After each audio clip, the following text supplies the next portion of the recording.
Human zoo या Germany में इसको कहते हैं जी ज़ूलॉजिकल गार्डन, इंसानी चिड़ियाघर।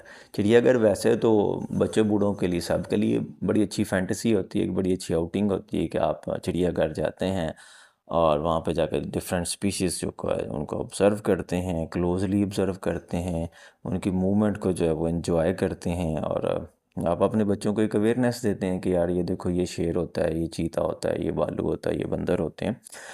लेकिन जो इंसानी चिड़ियाघर है बर्लिन में, बर्लिन ज़ू जो है वो दुनिया के एक ओल्डेस्ट ज़ू है। गालबन 1844 में पहली दफ़ा ये ओपन हुआ था और इसमें हज़ार से ज़्यादा स्पीशीज़ जो हैं वो डिस्प्ले की गई और उसमें इंसान के भैया एक पिंजरा था होमो सैपियन को भी डिस्प्ले के लिए रखा गया। और ये गोरों की बगैरती कह लें कि गोरों को ये लगता था यानी कि स्याह फार्म सफ़ेद फार्म रेसिज्म जो है ये अभी भी चलता है। आप डिफरेंट वीडियोस जो हैं वो देखते हैं जिसमें अमेरिकन यूरोपियन जो है वो कहते हैं जी कि ये एशियाई बाशिंदे जो हैं वो यहाँ पे क्या कर रहे हैं, इनको वापस जाना चाहिए। तो ये तो कह लें कि हमारे यहाँ भी पाया जाता है जी कि अफ़गानियों को कहा गया कि वो यकम अप्रैल तक 31 मार्च तक की डेडलाइन थी कि यकम अप्रैल से जो है वो वापस जाएं या ख़ुद को जो है वो लीगलाइज करवाएं। तो कुछ आम लोगों में भी इस तरह के सेंटिमेंट्स हर जगह पे पाए जाते हैं कि जो गैर मुल्की हैं उनको वो वेलकम नहीं करते। ज़ाहिर है कुछ ना कुछ बंदा अपने डिप्रेशन में होता है तो वो अपना डिप्रेशन इस शक्ल में जो है वो निकालने की कोशिश करता है। तो ये जो ज़ूलॉजिकल गार्डन था इसमें क्या किया गया जी, इंसानों का भी एक पिंजरा रखा गया और इसमें कहा गया जी कि जो ज़्यादातर इसमें स्याह फार्म थे, लेकिन एशियाई बाशिंदे जो हैं वो चाइनीज़ भी थे और मुख्तलिफ़ नस्लों के, यानी कि जहाँ जहाँ पे कॉलोनियलिज़म था ना, जहाँ जहाँ पे अफ्रीका यूरोपियन कंट्रीज़ ने जो है वो कॉलोनी बनाई थी अफ्रीका में, बरसगीर पाक व हिंद में, इसी तरह से नॉर्थ अमेरिका, साउथ अमेरिका में, वहाँ वहाँ से लोगों को जो है वो ला के रखा गया। अब इसमें ये कहा गया जी कि बेशुमार जो लोग हैं ना वो फ़नकार हैं, वो अदाकार हैं, वो इस पिंजरों में करतब दिखाते हैं और लोगों को महसूस करते हैं। इससे जो है वो चिड़ियाघर की सेल जो है वो अच्छी होती है, रेवेन्यू उसको अच्छा मिलता है।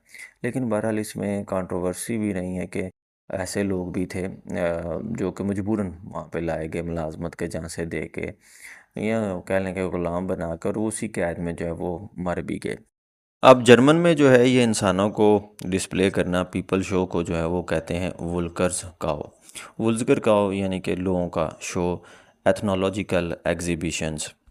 रिकॉर्ड ये बताता है जी कि 1878 के संडे को, सिर्फ इतवार वाले दिन, तकरीबन 62,000 लोग जो हैं इन्होंने बर्लिन ज़ू का विज़िट किया और ये देखने गए नोबियन नोबियन पीपल जो हैं ये इंडिजिनस लोग हैं, सेंट्रल नाइल वैली के, वादी नील के जो हैं वो रहने वाले। और जब एक पिंजरे में चिड़िया हों हाथी, एक पिंजरे में गैंडे और एक पिंजरे में जो है वो स्याफाम कैद हों, तो लोग जो हैं ज़ाहिर है वो देखने जाएंगे जी के हमारे ही जैसे ये लगते हैं। लेकिन इनकी स्किन जो है वो ज़्यादा डार्क है, इनकी हाइट, इनके नक्श जो है वो हमसे मुख्तलिफ हैं। तो ये भी एक उसके लिए अट्रैक्शन की चीज़ जो है वो बन जाती है, उसके लिए कह लें कि एंटरटेनमेंट की एक वजह बन जाती है। अब यहाँ पे देखें ना तो बड़ा एक कम्प्लेक्स सा क्वेश्चन है कि क्या वाकई चिड़ियाघर होने चाहिए या ना होने चाहिए।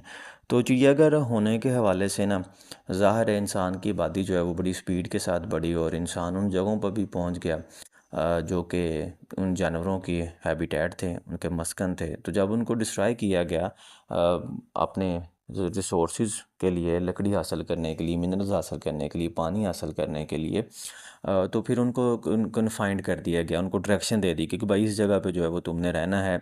और चिड़ियाघर जो बनाया गया उसमें कहा जी कि हमारे बच्चों के लिए जो है वो एजुकेशन होगी, हम इन एनिमल पे जो है वो रिसर्च करेंगे, इनकी बेहतर से बेहतर ब्रीडिंग जो है वो करवाएंगे, इनको कंट्रोल करेंगे, इनकी पॉपुलेशन को, इनकी बीमारियों को जो है वो इलाज करेंगे। इससे एनिमल की वेलफेयर होगी, जो इंडेंजर स्पीशीज़ हैं उनकी ब्रीडिंग करके जो है वो उनको हम इंडेंजर से निकालेंगे। पॉजिटिव इम्पैक्ट जो है वो पड़ता है वाइल्ड लाइफ के ऊपर। और फिर इसमें ये भी कहा गया जी कि देखें वक्त के साथ साथ वो जो छोटे पिंजरे हैं ना आप उनको ख़त्म करें, आप बड़ी बड़ी जो है वो सेंचुरीज़ वो बनाएं या आप सफारी जो है वो इस किस्म के ज़ू बनाएं। अब अगर हम देखें कि जी पाकिस्तान में कितने चिड़ियाघर हैं, तो पाकिस्तान में तकरीबन 19 के करीब जो हैं वो चिड़ियाघर हैं। अगर आप इसमें ये देखें जी कि सबसे जो बड़ा चिड़ियाघर कौन सा, तो सबसे पहले लाहौर चिड़ियाघर का जिक्र आएगा, जो कि 1872 में बना था, और ये पाकिस्तान का एक बड़ा जो है वो चिड़ियाघर है। इस हवाले से जी कि इसमें तकरीबन 1400 के करीब जानवर हैं, यानी कि 1378 जानवर हैं और 135 स्पीशीज़ हैं। तो देख लें कि पाकिस्तान एक एटमी मुल्क है और दुनिया का पांचवा बड़ा मुल्क है, आबादी के हवाले से, रकबे के हवाले से नहीं। लेकिन इसका जो सबसे बड़ा ज़ू है उसमें 135 स्पीशीज़ हैं। जबकि अगर आप दूसरी तरफ बात करें, आप सर्च करें कि दुनिया के बड़े ज़ू कौन से हैं, तो आपके पास जो है वो अमेरिका के ज़ू जो हैं वो उनका नाम आएगा। मसलन नॉर्थ कैरोलिना जो ज़ू है, ये आएगा जी कि ये दुनिया का एक बिगेस्ट जो है वो ज़ू है। और इसी के साथ वो मेंशन करेंगे बर्नॉक्स ज़ू को न्यूयॉर्क में, और इसमें कहेंगे जी कि 11,000 के करीब एनिमल हैं और 700 से ज़्यादा जो है वो स्पीशीज़ यहाँ पे मौजूद हैं। कहाँ पे 1400 और कहाँ पे 11,000, कहाँ पे 135 स्पीशीज़ और कहाँ पे 700 स्पीशीज़। ज़ाहिर है जी जानवरों का ख़र्चा, और हमारे यहाँ तो स्कैंडल आए दिन सामने आते रहते हैं जी कि शेरों की ग़िज़ा नाकाफ़ी है, शेरों का गोश्त जो है वो इंसान खा रहे हैं। ज़ाहिर है इंसानों को गोश्त पहले मिलना चाहिए। अगर आप चिड़ियाघर के मुलाजमीन को गोश्त नहीं देंगे, अच्छी तनख्वाह नहीं देंगे, तो वो तो गोश्त बेचेंगे, शेरों के गोश्त में से हिस्सा जो है वो निकालेंगे, कि वो कहेंगे शेर मामे लगते हैं गोश्त खाने के। इसी तरह से जी सूजी मर गई जी, हाथी मर गया जी, इस तरह के वाक़यात आप सुनते रहते हैं। तो ये तो काम है जी मियाँ मियाँ है। लेकिन अगर हम ये देखें जी कि दुनिया में वो कौन सा चिड़ियाघर है जिसके पास हाईएस्ट नंबर ऑफ़ स्पीशीज़ हैं, तो उसमें दोबारा से बर्लन ज़ूलॉजिकल गार्डन का नाम ही आएगा, जिसके पास 1500 से ज़्यादा जो है वो स्पीशीज़ मौजूद हैं। और जैसे मैंने पहले कहा कि 1844 में ओपन हुआ था और 1000 से ज़्यादा स्पीशीज़ हैं। अब जो अपडेटेड डाटा है वो कहता है नहीं, 1500 से ज़्यादा स्पीशीज़ हैं। और अगर आप दुनिया के ओल्डेस्ट ज़ू की बात करेंगे, तो ये आपको लेके जाएगा वियना, ऑस्ट्रिया। कि ये जो ज़ू है ये 1752 में बना और आम पब्लिक के लिए 1765 में खोला गया। और ये कोई इनके जो रॉयल पैलेस था उसके साथ एक ये जगह मुख्तस की गई जानवरों के लिए, और फिर बाद में इसको जो है वो ज़ू बना के पेश किया गया। और इसमें भी 700 स्पीशीज़ जो हैं वो मौजूद हैं, और ये यूनेस्को की जो है वो वर्ल्ड हेरिटेज साइट में आता है। जिस मुल्क में इंसानों को जानवरों की तरह रखा जाता हो, वहाँ पे आप चिड़ियाघर की क्या बात करेंगे। यानी कि सारे का सारा मुल्क ही आपको चिड़ियाघर जो है वो नज़र आएगा। अब अगर हम चिड़ियाघर को जो है वो देखते हैं, तो ज़ाहिर है केज, पिंजरे और मुख्तलिफ़ जानदार इंसानों के साथ भी आप देखें तो ये इशू जो है वो बना है कि पूरी जो ग्लोब थी, जो पूरी दुनिया है, इसमें जो है वो बाउंड्रीज़ हैं। वर्ल्ड वार 2 के बाद जो है स्पेशली इस्लामिक कंट्रीज़ को जो है वो कह लें कि जैसे उस्मानिया सल्तनत, जो खिलाफत उस्मानिया थी, उसके हिस्से बखरे किए गए कि ये वर्ल्ड वार 2 जैसा साइना मुस्तकबिल में ना हो सके, ये जर्मनी की साइड पे जो है वो ना खड़ा हो सके। और पूरे हिस्ट्री में आपको नज़र आएगा कि जो यूरोप वाले हैं बड़े उतरे, लेकिन इसमें जो सबसे ज़्यादा उतरे, सबसे ज़्यादा जो रेडिकल सोच रखते हैं, वो जर्मन के लोग हैं। तो इसे बखरे किए गए वो 55 इस्लामी ममालक जो है वो बनाए गए, फिर उन पर पासपोर्ट आ गए, उसमें बाउंड्रीज़ आ गई। लेकिन आप दूसरी एंड पे आप यूरोप देखें, तो यूरोप जो 27 यूरोपीय यूनियन की ममालक हैं, वो बग़ैर वीज़ा के जो है वो ट्रैवल कर सकते हैं। यानी कि दुनिया का काफ़ी बड़ा रकबा वो बग़ैर किसी वीज़ा एप्लीकेशन के, बग़ैर किसी प्रोटोकॉल के, बग़ैर किसी बड़े ही कम्प्लेक्स प्रोसीजर के वो विज़िट कर सकते हैं, वो अपना एक विज़न देख सकते हैं। लेकिन आम बाकी दुनिया में ऐसा नहीं हो सकता। बाकी दुनिया में सरहदें और आपको वीज़ा चाहिए, तो ये पिंजरे ही हुए ना। और यहाँ से अगर आप देखें तो इंसान को कैद करना, इंसान को पिंजरे में डालना जो है 6 बाई 10 के, 8 बाई 14 के सेल में जो है वो बंद करना, ये तकरीबन 8 हज़रत ईसा की पैदाइश से 8,000 साल पहले की जो है वो बात है। और ये लोअर इजिप्ट में जो है ये चीज़ें पहले मिलती थी कि जो लिबियन लोग थे उनको मिस्रियों ने जो है वो कैद किया। ज़ाहिर है इंसानों में ग़ुलामी का रवाज था कि वो समझता था जी कि जो मेरे से इन्फीरियर है, जो मेरे से मुकाबले में हार गया है, उसको मैं लेके आऊँ, उसको कन्फाइंड करूँ, उसके गले में तोक डालूँ, उसके पाँव में बेड़ियाँ डालूँ कि तुमने यहाँ पे रहना है। तो इंसानों के साथ भी इस तरह का मामला रहा है, तो जानवर किस खेत की मूली हैं। जानवरों के साथ जो मामला है वो इससे ज़रा ज़्यादा ही सख्त होना चाहिए था। और फिर यहाँ पे आपको इस तरह के मामलात भी नज़र आएँ जी कि कुछ एनिमल डोमेस्टिकेटेड होते हैं और कुछ वाइल्ड एनिमल होते हैं। तो वाइल्ड एनिमल के लिए जो है वो हमने अपने आने वाली नस्लों को दिखाना था, इसलिए हमने जो है वो चिड़ियाघर बनाए। अब ये जो पोस्ट है theBurner.com पे, ये कहता है जी कि ज़ू की मेन एंट्रेंस के साथ ही ये पोडियम था जहाँ पे 25 लोग जो हैं उनको रखा गया पहले पहले डिस्प्ले के लिए 1878 में, और ये सिलसिला 1952 तक जो है ये चलता रहा। इसमें कह लें कि पूरी दुनिया के ही लोग थे, लेकिन ज़्यादातर जो हैं वो कॉलोनाइज्ड वर्ल्ड के लोग थे। अब इसमें इसने हेडिंग दी है ह्यूमन एनिमल्स की। कहता है 9 मार्च 1878 को पहली दफ़ा जो है वुल्कर शाओ जो है इसको ओपन किया गया, और इसमें 6 लोग जो हैं वो रखे गए। ये एस्कीमोज थे जिनको ग्रीनलैंड से जो है वो लेके आए थे, और इसको द एस्कीमोज शो का जो है वो नाम दिया गया। और इससे पहले इस तरह का शो जो है वो पेरिस में हो चुका था, जिसको काफ़ी ज़्यादा जो है वो पजीराई मिली थी। और जनाब ये एक गोरा था जिसका नाम था जी कार्ल हैगनबैक। इसने ये जो है वो बगैरती का अजीम शान मुजाहरा जो है वो किया था। पेरिस में भी इसने किया था और बर्लिन में भी इसने जो है वो किया था। और इसका इसका स्टेज क्या था जी कि इसमें एक कपल था, उसके 2 बच्चे थे और 2 उसके यंग रिलेटिव थे। ये कयाक जो है जिनकी कश्ती है उसको चिड़ियाघर की झील में जो है वो घुमाते फिरते थे। इनके साथ जो है वो इनका कुत्ता भी होता था, और लोग इनको जो है वो देखने। और जनाब इसको जो जर्मन के एम्परर थे, जो शहनशाह थे कैसर विलहेलम II, वो भी आप पूरी अपने लाओ लश्कर के साथ जो है वो इनको देखने आया। और फिर तकरीबन 6 माह बाद ही जो हैजनबैक था इसने ठेका लिया 11 न्यूबियंस का बर्लिन में शो करने के लिए।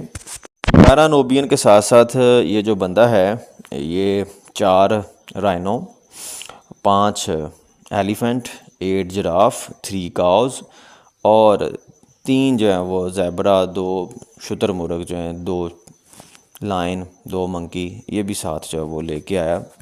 अब इसमें कहते हैं जी कि इसी चिड़ियाघर की बदौलत जो जर्मन फिजिशियन एक बड़े मशहूर मरूफ गुज़रे हैं रोडोल्फ विरकाहो, ये भी यहाँ पे आए। बर्लिन एंथ्रोपोलॉजिकल सोसाइटी जो है वो भी आई। इन्होंने इन लोगों की जो है बॉडीज़, उनकी मेजरमेंट की, इनकी नस्ल का ताल्लुक जो है वो बताया। लोअर और हाई डेवलपमेंट स्टेज में इनको रखा। मसलन जो हिस्टोरियन हैं जोकम ज़िलर, इसने एक्सप्लेन किया जी कि ये लोग इंसान नहीं हैं, बहरहाल ये आला नस्ल यूरोपियन और इन जानवरों के दरमियान जो है वो एक क्लासिफिकेशन बनती है, वहाँ पे ये जो है वो रखे जाते हैं। और ये सारी दुनिया में ही रहा है कि जैसे हमारे यहाँ जो है वो पठान तो पाए जाते थे, लोगों ने जो है वो पठान तो देखे थे हिंदुस्तान के लोगों ने, लेकिन जो जर्मन थे ज़ाहिर है इनके नैन नक्श में और इनके कलर में जो है वो ज़्यादा वाइटिश, इंटेंस वाइटिश कलर था। तो लोग ये कहते थे जी देखें ये बाबू साहब हैं, ये जो हैं ये परियां हैं और ये पता नहीं कैसी ज़ुबान बोलते हैं। तो लोग इनको भी जो है वो दिलचस्पी से देखने आते थे। ये मुझे डॉक्टर मुबारक अली साहब की एक किताब का हवाला जो है वो याद आ रहा है, जिसमें वो जो बरतानवी राज है उसमें ग़ालिबन इस बात का जो है वो ज़िक्र करते हैं कि जो बरतानवी राज था इसमें जो गोरे गोरियाँ थे, एशियाई लोगों के लिए ये भी एक दिलचस्पी का समा होता था। इनको लगता था ये परियां हैं। अब ये जो बर्लिन ज़ू है इसमें बड़े ज़्यादा ड्रामे जो हैं वो भी होते रहे। मसलन 1880 में जो है लेब्राडोर कनाडा के लोग जो हैं वो यहाँ पे लाए गए डिस्प्ले के लिए। उन बेचारों को स्मॉल पॉक्स हो गया और उस ज़माने में वैक्सीनेशन नहीं थी होती, तो वो जर्मनी में ही जो है वो मर खप गए। इसके बाद जो है बिज़नेस के लिए जो है 12 जो लोग हैं साउथ अमेरिका से उनको लेके आए और टाइटल रखा जी रियल कैनिबल्स, यानी कि ऐसे लोग जो कि इंसानी गोश्त जो है वो खाते हैं। और ये जो रियल कैनिबल्स शो था इसने 37,000 विजिटर जो हैं उनको एक दिन में जो है वो अट्रैक्ट किया। ये 12 लोग थे जो कि साइलेंट थे और बिल्कुल ही गुमसुम जो है वो अपने पिंजरे में बैठे थे, और लोग इनको जो है वो देखते थे। और इन बेचारों को भी जो है वो लंग इन्फेक्शन हो गई और इसमें 2/3 जो है वो मर गए अपने घरों को वापस जाने से पहले ही। इसी तरह से 1926 में ये जो जॉन हैजनबैक है जिसका ये आइडिया था, जिसका ये बिज़नेस था, उसने इंडियन शो भी जो है वो करवाया। उसके लिए 100 लोग और 9 जो हैथी हैं उनको ऑर्गेनाइज़ किया गया। इसी तरह से ट्राईपोली शो जो है उसके लिए भी 100 लोग जो हैं वो नॉर्थ अफ्रीका से लाए गए। इनके लिए एक सिटी जो है उसको डिज़ाइन की गई, एक छोटी जो मस्जिद थी वो भी डिज़ाइन की गई, एक कैफ़े जो है वो ये डिज़ाइन किया गया। और वर्ल्ड वार टू के बाद दुनिया में जो पहली फीमेल जू डायरेक्टर थी वो भी इसी चिड़ियाघर की थी, कैथरीना हेनरॉथ। कैथरीना हेनरॉथ जो है इसने भी पैसे इकट्ठे करने के लिए जो है वो ये जो वो पीपल डिस्प्ले था, वुल्कर शो था, इसको भी जो है वो करवाया। आखिरी वुल्कर शो उसी ने करवाया। इसमें 2 दर्जन जो है वो सामी लोग थे फिनलैंड से, अपने रेंडियर के साथ जो है इसने जो है वो